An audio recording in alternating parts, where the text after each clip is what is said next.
Hello. हाँ ताई, कोई गीत ले रहे हैं आप या शुरू करें? जैसा आप कहें।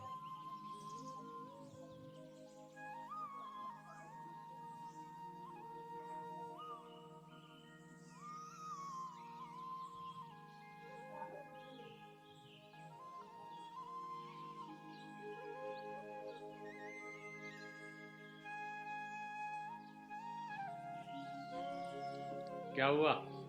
आवाज आ रही है? हाँ, अभी आ रही है। हाँ, आ रही है, आ रही है। वीर हनुमाना अति बलवाना, राम नाम रसियो रे, के प्रभु मन बसियो रे। जो कोई आवे अर्ज लगावे, जो कोई आवे अर्ज लगावे, सबकी सुनियो रे, के प्रभु मन बसियो रे। सबकी सुनियो रे, के प्रभु मन बसियो रे। बजरंग बाला फेरू तेरी माला, बजरंग बाला फेरू तेरी माला, संकट हरियो रे, के प्रभु मन बसियो रे। संकट हरियो रे, के प्रभु मन बसियो रे। राम जी के प्यारे सिया के दुलारे, राम जी के प्यारे सिया के दुलारे, संकट हरियो रे, के प्रभु मन बसियो रे। संकट हरियो रे, के प्रभु मन बसियो रे। ना कोई संगी हाथ की तंगी, ना कोई संगी हाथ की तंगी, जल्दी हरियो रे, के प्रभु मन बसियो रे। जल्दी हरियो रे, के प्रभु मन बसियो रे। अर्जी हमारी मर्जी तुम्हारी, अर्जी हमारी मर्जी तुम्हारी, कृपा करियो रे, के प्रभु मन बसियो रे। कृपा करियो रे, के प्रभु मन बसियो रे। वीर हनुमाना अति बलवाना, वीर हनुमाना अति बलवाना, राम नाम जपियो रे, के प्रभु मन बसियो रे। राम नाम जपियो रे, के प्रभु मन बसियो रे। धन्यवाद ताई, बहुत बहुत धन्यवाद। आदरणीय भैया को सादर प्रणाम। ब्रह्मलीन मोहन भैया की स्मृति में आयोजित पतंजलि योग सूत्र व्याख्यान माला के केवल्य पाद में आज हम 81वां 81st कहना चाहिए कि एपिसोड हमारा इस व्याख्यान माला का, और केवल्य पाद के दूसरे सूत्र पर आदरणीय भैया कल हमको व्याख्या दे रहे थे। जात्यंतर परिणाम प्रकृति आपूरात, इस सूत्र की व्याख्या आदरणीय भैया कर रहे थे और बहुत सुंदर तरीके से उसकी व्याख्या हुई, और उसके बाद डॉक्टर राजेश जी ने उसकी सुंदर समीक्षा भी की थी। मैं आदरणीय भैया जी से निवेदन करूंगा कि वे कल का जो हमारा आख्यान है उसको आज पुनः कंटिन्यू करेंगे। नमस्कार भैया।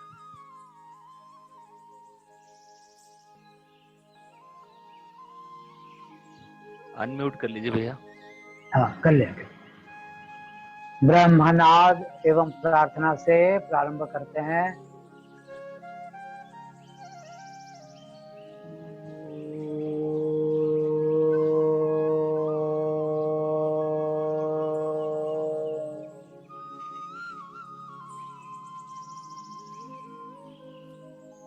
योगेन चित्तस्य पदेन वाचा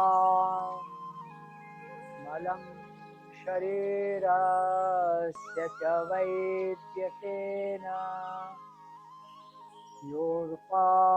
योगपाकरोत्तं वरं मुनीनां पतञ्जलिं प्राञ्जलिरानतोऽस्मि। ॐ शान्ति शान्ति शान्ति।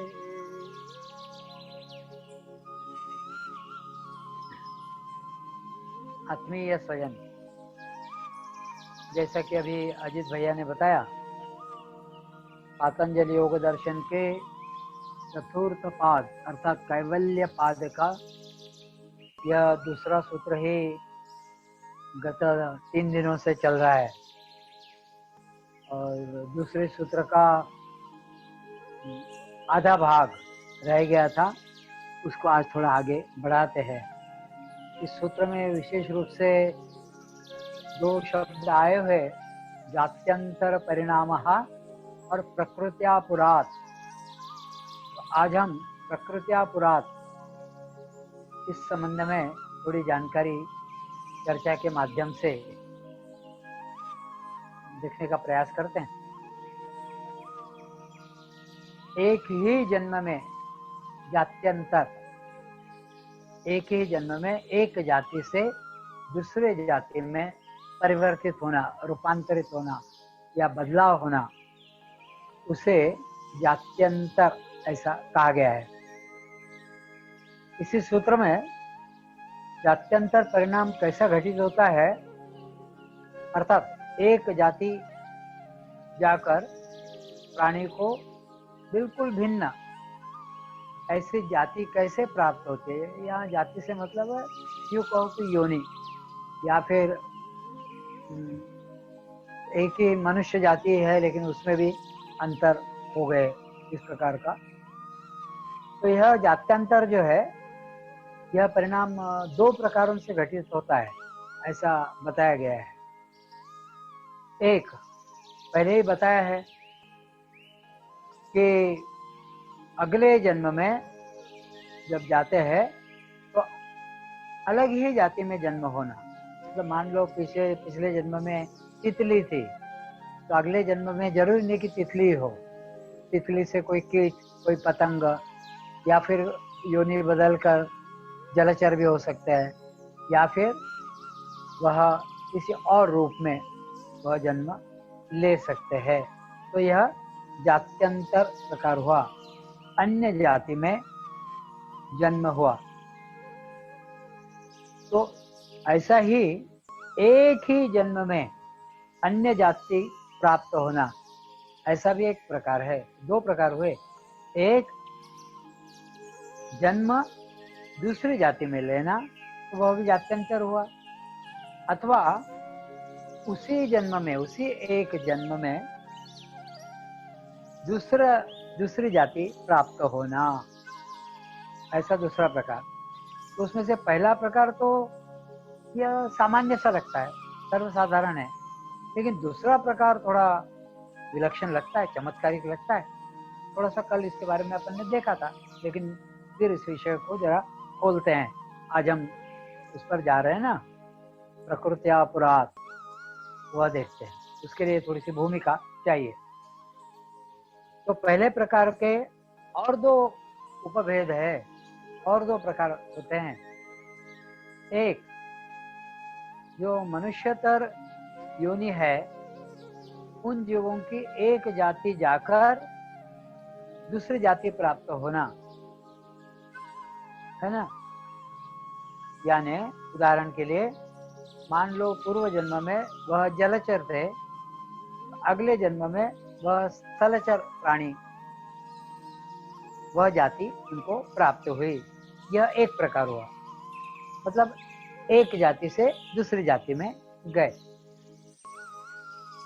फिर दूसरा प्रकार, और एक प्रकार मनुष्य योनि में ही है और उसको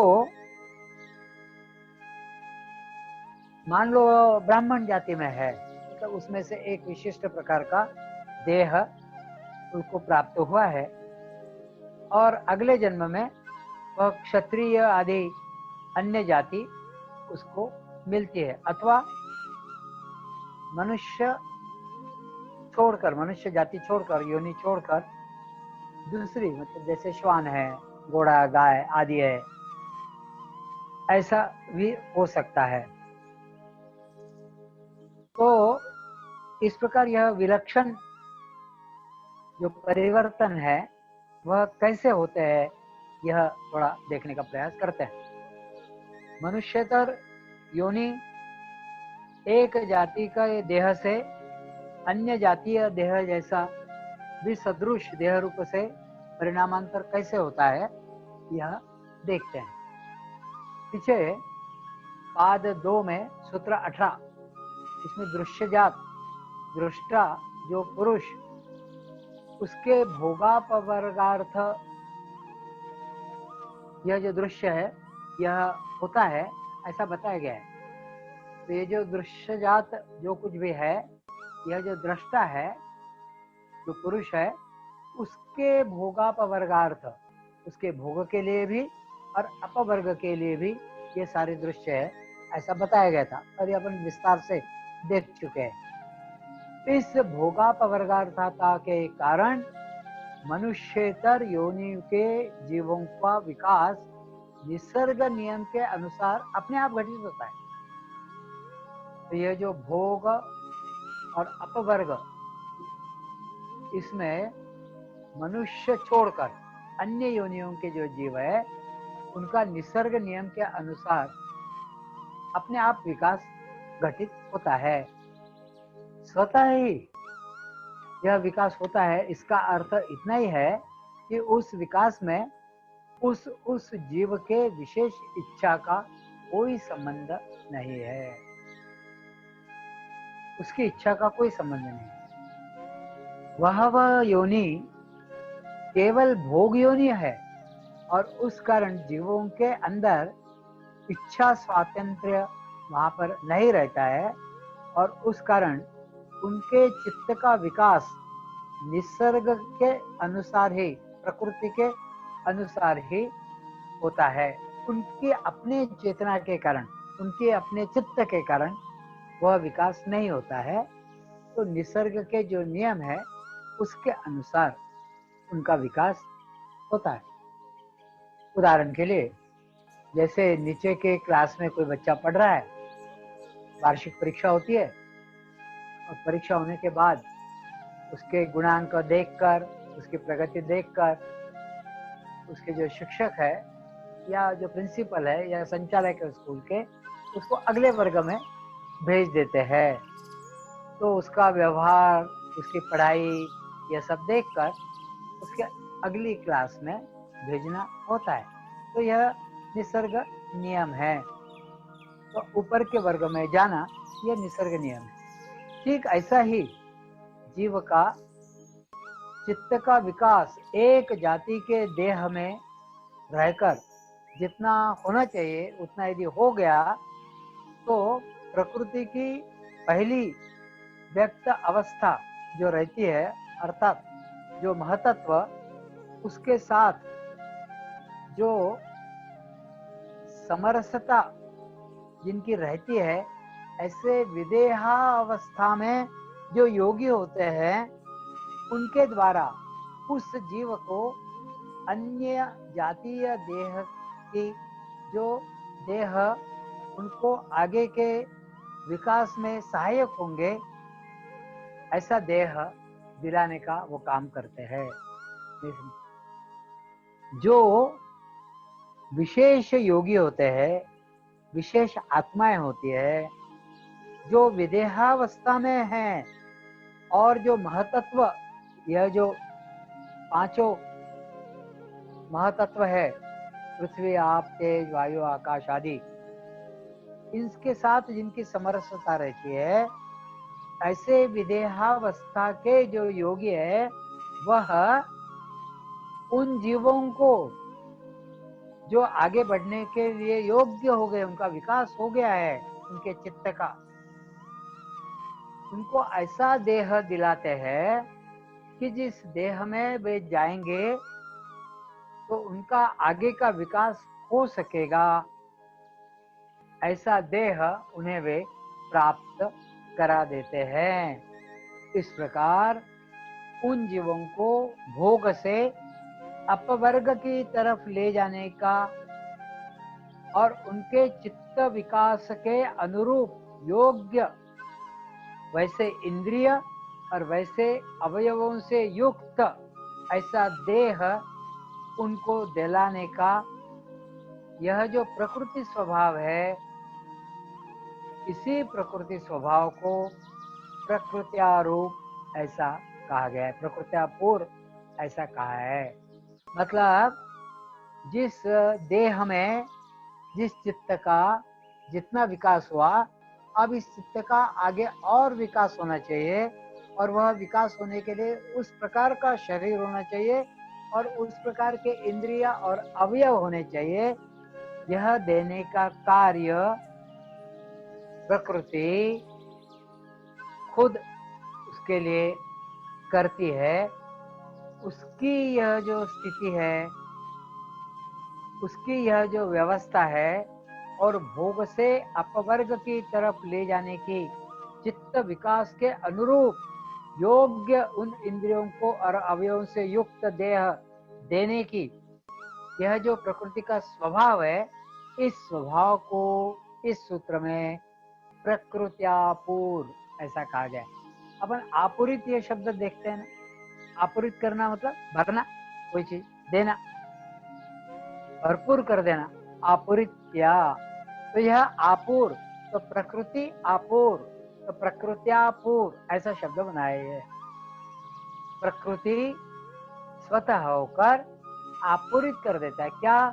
तो ऐसे अवयव, ऐसे इंद्रिय का देह उस चित्त जो विकसित हो चुका है और उसको आगे धकेलने की आवश्यकता है, उसके लिए उपलब्ध कराने का कार्य करती है। देखिए कितना महत्वपूर्ण कार्य है। तो उसको भोगावस्था से निकालकर अपवर्ग की तरफ ले जाने का कार्य प्रकृति करती है। इसलिए मैं थोड़ा सा चाह रहा था कि हम सब लोग इस सूत्र का इस भाग को समझे। नहीं तो सामान्य रूप से ऐसा लगता है ना कि ये भोगार्थता और ये अपवर्गार्थता ये प्रकृति कैसे करती होगी। तो प्रकृति इस रूप में उसे करती है। तो किसी भी कार्य का उपादान कारण यह उसकी प्रकृति होती है ना। किसी भी कार्य का उपादान मतलब निर्मिति का मूल स्थान जो है उसको उपादान कहते हैं। कोई कार्य मतलब मैं यह पेन उठाकर यहाँ से दूसरी जगह रखता हूँ, तो यह पेन यहाँ से यहाँ मैंने क्यों उठाया? तो मेरे मन में विचार आया, वह विचार उसका उपादान कारण है, जिसके कारण मेरे हाथ चले, उंगलियां चली और इस पेन को उठाकर दूसरी जगह रख दिया। तो यह उपादान कारण हुआ कि मन में विचार आया। तो किसी भी कार्य का उपादान कारण यह उसकी प्रकृति है और वह कार्य उस प्रकृति की विकृति है। यहाँ विकृति गलत अर्थ से नहीं लिया गया, विकृति मतलब उसका क्रियारूप, इस अर्थ से यहाँ विकृति शब्द। तो प्रकृति किसी भी कार्य का उपादान कारण, जो भी कार्य घटित होते हैं इस जगत में, इसका उपादान कारण क्या है? तो प्रकृति है। और उस प्रकृति का जो कार्य जो होता है वह उसकी विकृति है। तो उदाहरण के लिए लेते हैं जैसे घट, तो घट का उपादान कारण क्या है? मिट्टी है। मिट्टी से ही तो घट बनेगा, घड़ा बनेगा। तो मिट्टी यह उस घट की प्रकृति है, मिट्टी यह उस घट की प्रकृति है और मिट्टी की उस प्रकृति की विकृति है होती है। तो विकृति कौन? तो घट।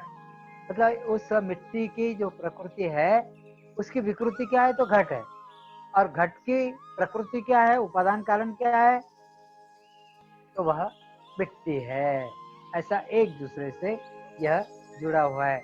उसी प्रकार विशिष्ट जातीय शरीर यह कार्य है, यह शरीर प्राप्त होना, यह शरीर होना, यह कार्य है। यह कार्य किसका है? तो यह पंच महाभूतों की प्रकृति है। उस शरीर की प्रकृति क्या है? तो पंच महाभूत, उसका उपादान कारण है। और इन पंच महाभूतों का यह शरीर प्राप्त होना यह उसकी प्रकृति है, अर्थात यह उसकी मतलब प्रकृति पंच महाभूत है, तो शरीर होना यह उसकी कार्य रूप है, उसकी प्रकृति है। महाभूत उपादान कारण है, शरीर यह उसका विकृति रूप है उस प्रकृति का। उनसे युक्त इंद्रिय अस्मिता का कार्य है। विद्या अस्मिता, अस्मिता मैं हूँ, यह जो अंदर विचार रहता है क्लेश के रूप में, यह अस्मिता का कार्य क्या है, अस्मिता की प्रकृति क्या है, तो इंद्रियों का अस्मिता के विकार है इंद्रिय। तो इंद्रियों की अस्मिता यह उसका कार्य है और अस्मिता उनकी प्रकृति है, तो इंद्रिय अस्मिता के विकार है। इस प्रकार ये दोनों एक दूसरे पर निर्भर रहते हैं। जब जीव को जात्यंतर परिणाम ऐसी अवस्था घटित होने की संभावना बनती है या प्राप्त होने लगती है, तो विशिष्ट गुणधर्मों से युक्त ऐसा अवयव समूह स्थूल शरीर स्थूल भूतों से ही उत्पन्न होता है। ये पंच महाभूत है, उससे स्थूल अवयव समूह उससे उत्पन्न होता है। और विशिष्ट गुणधर्मों से युक्त इंद्रिय समूह यह सूक्ष्म शरीर का अस्मिता से उसको प्राप्त होता है। और वह जीव यह होने से मतलब अस्मिता से इंद्रिय समूह और स्थूल भूतों से अलग प्रकार के गुणधर्मों से युक्त फिर उसको अवयव समूह प्राप्त होता है। और उस कारण जीव भिन्न जाति या देह से युक्त होता है, मतलब एक जाति से दूसरे जाति में वह पदार्पण करता है या बदल जाता है।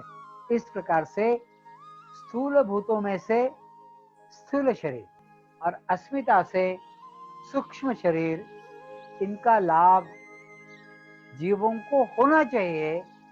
यह प्रकृति की योजना अथवा उसका प्रकृति का स्वभाव, इसी को प्रकृति का आपूर ऐसा कहा गया है। यह व्यवस्था प्रकृति स्वतः ही बनाती है कि अस्मिता से सूक्ष्म शरीर और स्थूल भूतों से स्थूल शरीर यह बनना चाहिए। और फिर उसी प्रकार के अवयव और उसी प्रकार के शरीर के अंग प्रत्यंग कि जिसमें उसके चित्त की और अच्छे से और विकसित उसकी वृद्धि होनी चाहिए, अभिव्यक्ति होनी चाहिए। इसकी सारी व्यवस्था प्रकृति करती है और प्रकृति के द्वारा वह दी जाती है। प्रकृति ऐसी व्यवस्था बनाती है, इसे ही प्रकृत्यापूर्व ऐसा कहा गया है। ऐसा होता होता होता वह जीव जात्यंतर अनुभव करते करते इस प्रकृति पूर्व के कारण कभी तो वह मनुष्य जाति के देह को प्राप्त कर लेता है। ऐसा कीट पतंग श्वान शुकर घोड़ा गाय आदि आदि आदि बहुत सारी योनियां प्राप्त करते हुए प्रकृति की योजना के अनुसार चेतना का विकास होता होता उसके अनुषंग से उसी के अनुरूप उसके शरीर और अंग उसको मिले, ऐसी प्रकृति व्यवस्था करती जाती है और धीरे धीरे वह मनुष्य देह को प्राप्त हो जाता है। यहाँ पर उसे थोड़ा बहुत इच्छा स्वातंत्र्य और कर्म स्वातंत्र्य फिर प्राप्त होता है। जब वह मनुष्य देह में आता है तो उसको इच्छा स्वातंत्र्य और कर्म स्वातंत्र्य प्राप्त होता है। अन्य योनियों में यह लगभग नहीं सा होता है, नहीं के बराबर रहता है। लेकिन बुद्धि का बहुत सारा विकास हो जाने के कारण मनुष्य को सृष्टि के कार्य कारण भाव की भी संवेदना होती है। उसकी जानी जिसको कहते हैं मराठी में, वह उसको रहती है, उसका बोध उसको होने लगता है। और इसी बोध में से धर्म और अधर्म इन विषयों की अस्पष्ट कल्पना उसके अंदर जागृत होने लगती है। ऐसा अनेक जन्म तक मनुष्य जातीय देह प्राप्त होते हुए भी उसके अनुभव आते रहते हैं। अनेक जन्मों तक मनुष्य देह में ही ऐसे अनुभव आते रहते हैं। उस कारण उसके विचार शक्ति को चालना मिलती है, विचार शक्ति तेज होती है और फिर कार्य कारण भाव का ज्ञान अधिक व्यापक होता जाता है। उसी को धर्म और अधर्म इनका स्वरूप भी स्पष्टतः उसको ज्ञात होता है, पता पड़ता है कि धर्म क्या है और अधर्म क्या है। अपने ज्ञान का, अपने इच्छा स्वातंत्र का और अपने कर्म स्वातंत्र का पूर्ण उपयोग कर जो जीव उत्तम प्रकार के धर्माचरण करता जाता है, उनको छांदोग्य उपनिषद में रमणीय चरणाः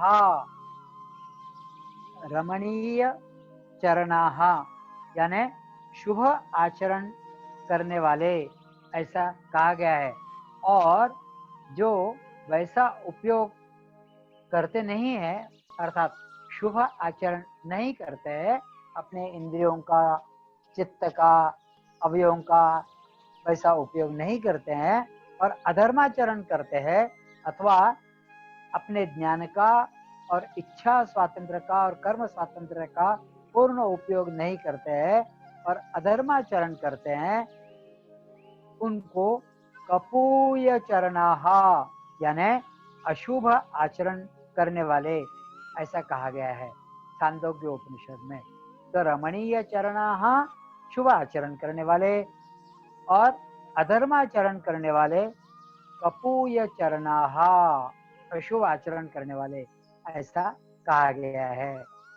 तो जो जीव रमणीय चरण रहते हैं, होते हैं, उनको पूरे आगे जन्म में उनको वैश्य, क्षत्रिय, ब्राह्मण आदि शुभ जातीय देह प्राप्त होते हैं। और जो कपूय चरण यानी अशुभ आचरण करने वाले जो होते हैं, उनको अगले जन्म में श्वान, सूकर आदि प्रकार के या क्षुद्र आदि प्रकार के अशुभ जातीय देह प्राप्त होते हैं। इस प्रकार प्रकृति की ओर से जीव मात्र को उनकी विकासावस्था के लिए अथवा धर्म अधर्म आचरण के उत्पन्न होने वाले अदृष्ट को जो अनुसरण करते हैं, उसके अनुसार योग्य ऐसा जो देह और अवयव है वह प्रकृति की ओर से दिया जाता है। जो अधर्माचरण करते हैं तो अशुभ जातीय, तो उनको उस प्रकार के देह श्वान, सूकर आदि के, और जो शुभ कर्म करते हैं उनको जिनमें वह अभिव्यक्त हो सकते हैं, अपने आप को कर सकते हैं, ऐसे देह प्रकृति उनको देती है। तो प्रकृति में अनंत जातीय देह और अवयव अव्यक्तावस्था में नित्य सिद्ध है, ऑलरेडी है, बहुत सारे हैं। और जीवों के अधिकार के अनुसार वे उनको वैसा देह और वैसा ही अवयवों का समूह उनको पहुंचाया जाता है, उनको दिया जाता है, उपलब्ध कराया जाता है। ऐसी योजना भी रहती है। उदाहरण के लिए जैसे ट्रेन में जाते हैं तो अलग अलग क्लास के डिब्बे होते हैं। तो एक डिब्बा होता है जिसको आजकल सेकंड क्लास बोलते हैं, पुराने दिनों में थर्ड क्लास होता था, फिर एक सेकंड क्लास होता था, फिर एक फर्स्ट क्लास होता था, फिर एक एसी भी होता था। तो कौन व्यक्ति किस डिब्बे में जाएगा तो वैसा वैसा टिकट लेना पड़ेगा। जो जैसा टिकट लेगा उसको उस डिब्बे में प्रवेश करने की परमिशन रहती थी, और अपने प्रवास को और अच्छा बनाने के लिए वह उस प्रकार का टिकट खरीदता था। या फिर यह भी हम कह सकते हैं कि जैसे नाटक मंडली होती है तो एक रूम होती है, उस रूम में बहुत प्रकार के कपड़े, उसमें दाढ़ी भी है, मूछ भी है, अनेक प्रकार के कपड़े है, टोप है, और विविध प्रकार के धनुष है, तलवार है, और भी चीजें है। जो नाटक मंडली होती है वह जो पात्र जिसको जो काम करना है वह उस रूम में जाता है। क्या रूम कहते हैं उसको? ग्रीन रूम कहते हैं, है ना। उस रूम में जाता है, और जिसको राक्षस जैसा रूप करना है तो वो मूछे लगाएगा, दांत लगाएगा, सिंग लगाएगा, ड्रेसिंग रूम, या वैसे कपड़े पहनेगा। किसी को देवों का रूप धारण करना है तो देवों के जैसे रूप धारण करेंगे, वैसे वस्त्र, बांसुरी लगाएंगे, या मोर मुकुट लगाएंगे, या धनुष लेंगे, उस प्रकार। तो जिसको जो जो जो जो पात्र बनना है, जो जो रोल है, उसके अनुसार वेशभूषा उसके लिए उपलब्ध है। और यदि उसमें गड़बड़ कर दे तो दिक्कत हो जाएगी, लोग हंसेंगे।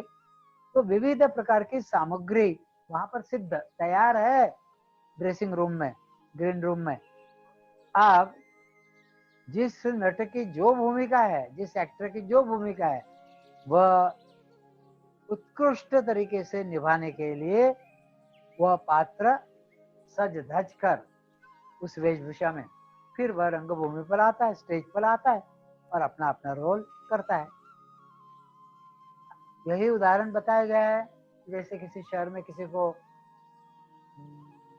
कोई घर, मकान किराए से लेना है, तो वह ढूंढता है, 10, 15, 20 प्रकार के घर देखता है। कभी कभी यह भी होता है कि पहला ही घर देखा, उत्तम लगा, अपने अनुरूप लगा तो ले लिया।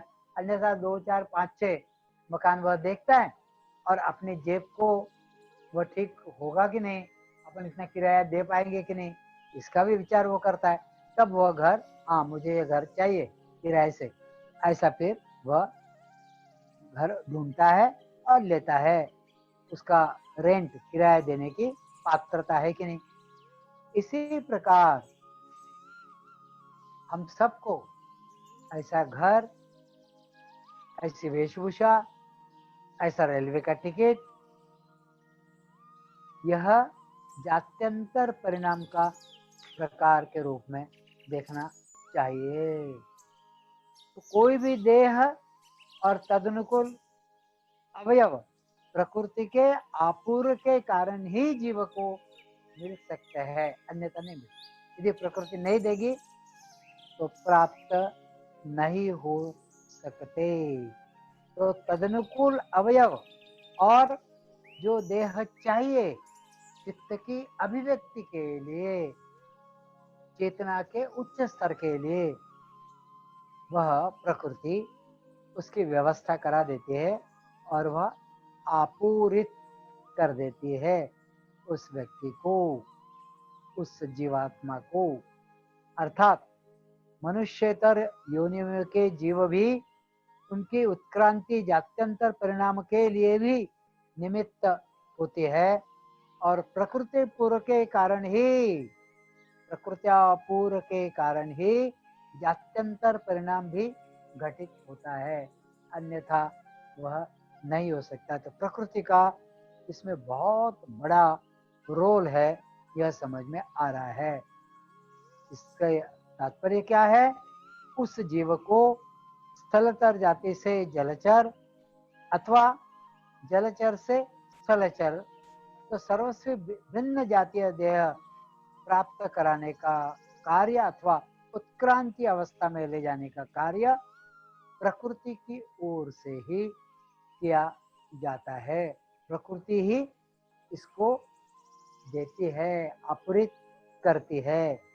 लेकिन केवल मनुष्य ऐसा है कि उसको वर्तन स्वातंत्र अधिक होता है, और उसको विशिष्ट जातीय देह प्रकृति की तरफ मिलने के लिए उसने अपने वर्तन स्वातंत्र का योग्य उपयोग करते हुए धर्माचरण और अयोग्य उपयोग कर अधर्माचरण, यह फिर उसके निमित्त कारण हो सकते हैं। अधर्माचरण होंगे तो वह निम्न कोटि में जाएगा और धर्माचरण करेगा और श्रेष्ठ योनि की तरफ वह जाएगा, या मनुष्य जाति में ही वह और अच्छी स्थिति की तरफ जाएगा।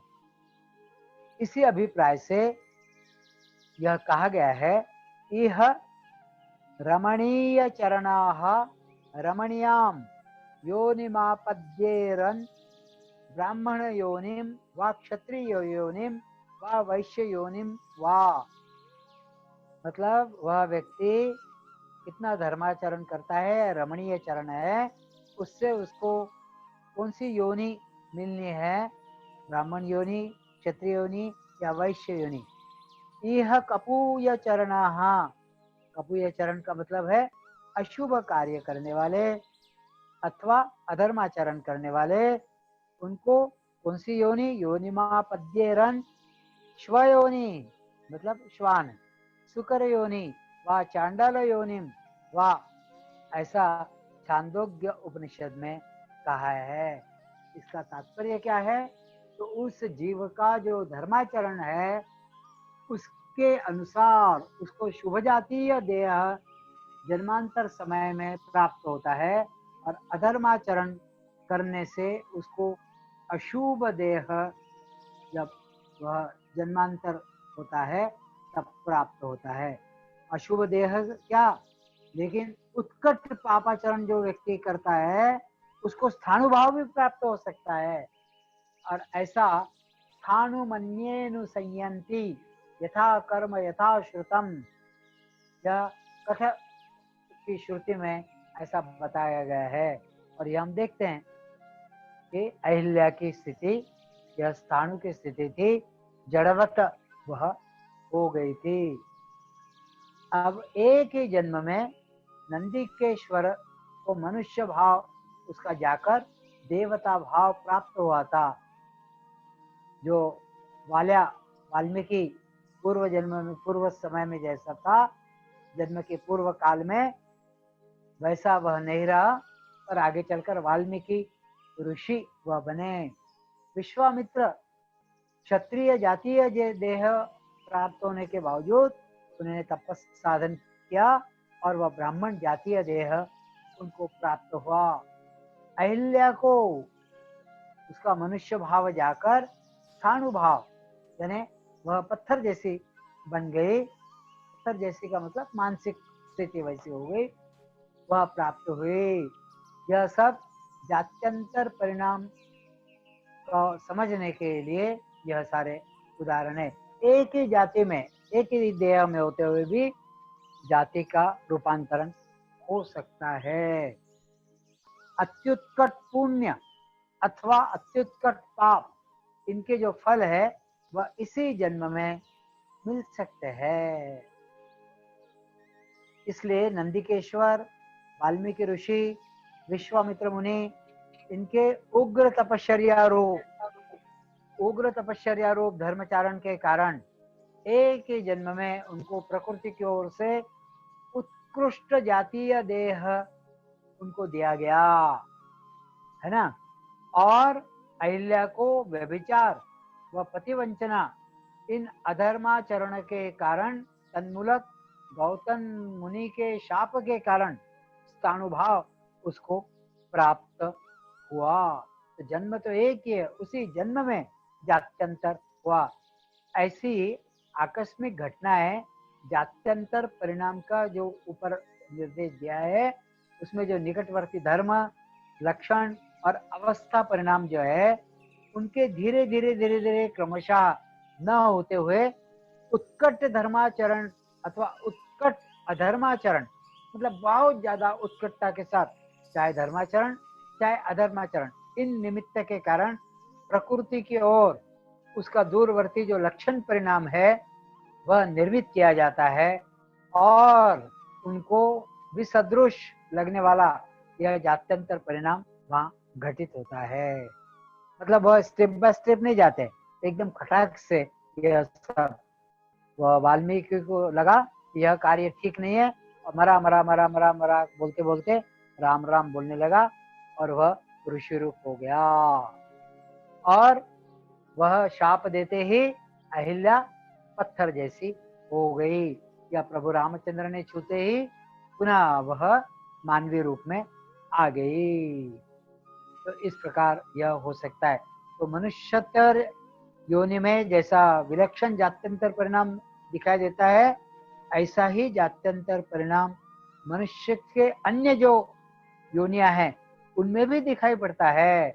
तो हमने देखा ना, वो छोटी सी मक्खी होती है, वह जो वो रहती है, लगती है, वो मिट्टी का घर बनाती है, छोटे छोटे छेद होती है, और उसमें इल्ली लाकर रखती है, और धीरे धीरे वह इल्ली वह एक मक्खी में ही रूपांतरित होती है। और हमने देखा वह रेशम का कीड़ा वह धीरे धीरे फूल पखेरु में रूपांतरित होता है। ऐसे अनेक उदाहरण जो प्रकृति की ओर से जीव को अत्यंत विलक्षण ऐसा देह देने के लिए उन जीवों के प्रकृति नियम के अनुसार ही क्यों न हो, लेकिन निमित्त कारण घटित होते हैं और उनको रूपांतरण करने का काम वह करते हैं। यह जो मक्खी होती है जो मिट्टी का घर बनाती है, उसको कुम्हारिन मिट्टी कहते हैं। कुंभ बनाने वाला जो कुम्हार होता है, तो कुम्हारिन मक्खी ऐसा उसको कहते हैं। तो उसमें जब कीड़ा लाकर रखती है तो कीट को भ्रमरम ध्यान भ्रमरत्वाय कल्पते, यह सूत्र आया है। कीट को भ्रमरम ध्यान भ्रमरत्वाय कल्पते, ऐसा घटित होता है। वह कीड़ा, वह जो इल्ली है, वह सारी क्रियाओं का त्याग करते हुए केवल भ्रमर का ही ध्यान वह कीड़ी वह इल्ली करती रहती है, और उसका यह ध्यान रूप शुभ कर्म घटित होने के कारण वह इल्ली वह कीड़ा स्वतः भ्रमर बनकर उड़ जाता है। यदि कीट जैसा निम्न चेतना का शुल्लक जीव यदि भ्रमर का सदैव ध्यान करता रहता है और उससे भ्रमर बनकर उड़ सकता है, तो मनुष्य योनि के लिए यह बताना था, इसलिए इतनी व्याख्या यहाँ पर की गई है। तो यह ध्यान रूप शुभ कर्म घटित होने के कारण वह कीड़ा स्वतः ही भ्रमर बनकर उड़ जाता है। इसका अर्थ क्या है, तात्पर्य क्या है? ध्यान रूप शुभ कर्म का निमित्त उसको दिया जाता है और तदनुसार उसको प्रकृति की ओर से देह, पंख आदि अवयव उसको दिलाए जाते हैं। वैसा ही वह रेशम का कीड़ा और वह सुंदर तितली में रूपांतरित होता है। तो कृमि कीटकों से उपसर्ग उनको नहीं पहुंचने चाहिए, इसलिए वो क्या करते हैं, अपने आप को कोश में बंद कर लेते हैं।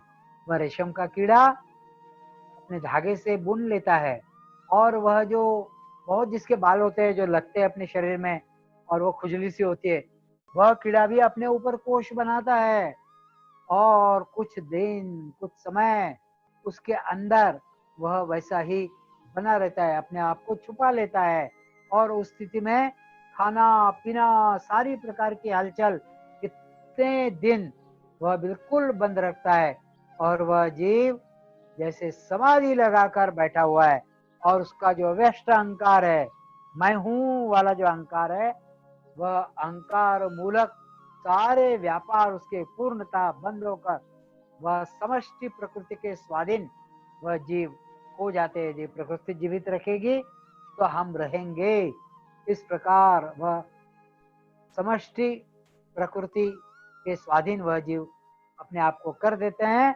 और प्रकृति के द्वारा ही उनके देह में आपूर घटित होता है, उनके देह में वह परिवर्तन होता है, आपूरित कर देता है। वैसे अवयव ऐसा ही परिवर्तन वैसा ही शरीर किया जाता है। मतलब उनके पूर्व का जो शरीर जो रहता है पूर्व का, वह बदल अनुप्रवेश होकर जात्यंत परिणाम होकर वह शरीर पूर्ण बदल जाता है।